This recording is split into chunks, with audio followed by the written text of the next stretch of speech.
definition of a natural disaster is any catastrophic event that is caused by nature or the natural processes of the earth. The severity of the disaster is measured in lives lost, economic loss, and the ability of population to rebuild. When two different winds collide and spin together, it causes the air to rotate into a strong funnel-shaped cloud called a tornado.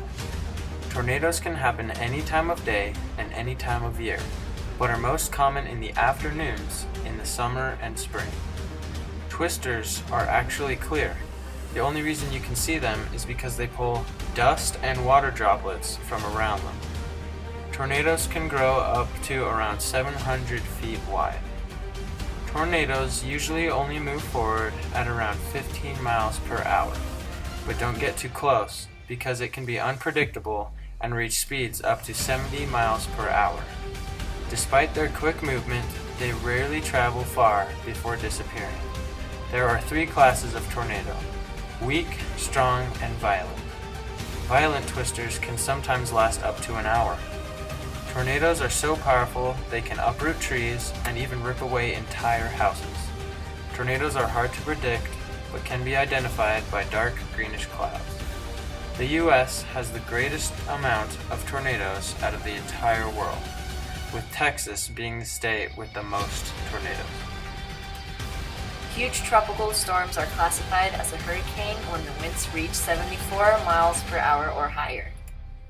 Perfect hurricane weather is when the seas are humid and warm. This puts hurricane season from June to November. Hurricanes are the only storms that are given their own names, and this tradition began in the 1900s and were started by an Australian man called C. Ragg. The first hurricane named after a boy was in 1979. Hurricanes are named in a 6-year rotation, but if the hurricane is especially devastating, its name will be permanently retired and another name will replace it. Hurricane Harvey hit on August 25, 2017. It caused $125 billion in damage.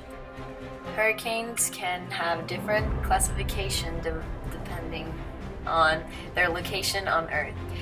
Hurricanes in the Pacific Ocean are usually called typhoons, and in the Indian Ocean they are known as tropical cyclones.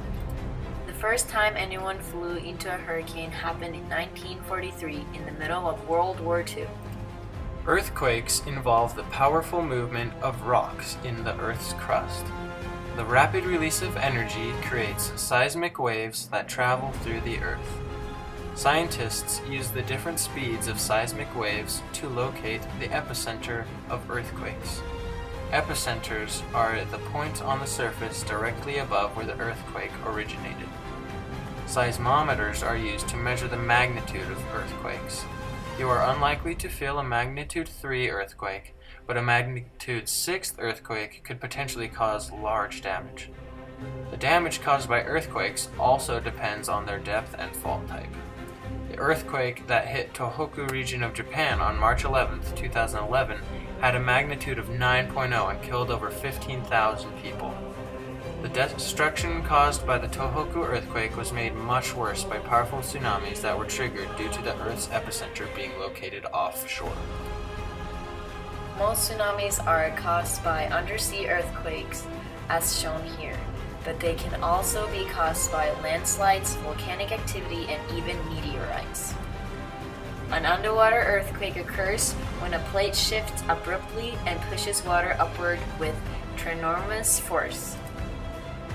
Low and fast waves are generated in all directions across the ocean, some traveling as fast as 600 miles per hour. Rather than appearing as a breaking wave, a tsunami may instead initially resemble a rapidly rising tide. For this reason, it is often referred to as a tidal wave. Tsunamis generally consist of a series of waves, with periods ranging from minutes to hours, arriving in a so-called internal wave train. A volcano is a mountain that opens downward into a pool of molten rock below the surface of the Earth. When pressure builds up, eruptions occur. In an eruption, gases and rocks shoot up through the opening and spill over or fill the air with lava fragments. Eruptions can cause lava flows, hot ash flows, mudslides, avalanches, falling ash, and floods. The danger area around a volcano covers about a 20-mile radius. Fresh volcanic ash made of pulverized rock can be harsh, acidic, gritty, glassy, and smelly. The ash can cause damage to the lungs of older people, babies, and people with respiratory problems. Volcanic lightning occurs mostly within the cloud of ash during an eruption and is created by the friction of the ash rushing to the surface. Roughly 200 accounts of this lightning have been witnessed live. Touching lava can cause burns. There are many types of volcanoes, some of which are shield volcanoes, cinder cone volcanoes, and composite volcanoes. Each one is unique in its own special way. Mine and Edel's personal favorite is the one on the left.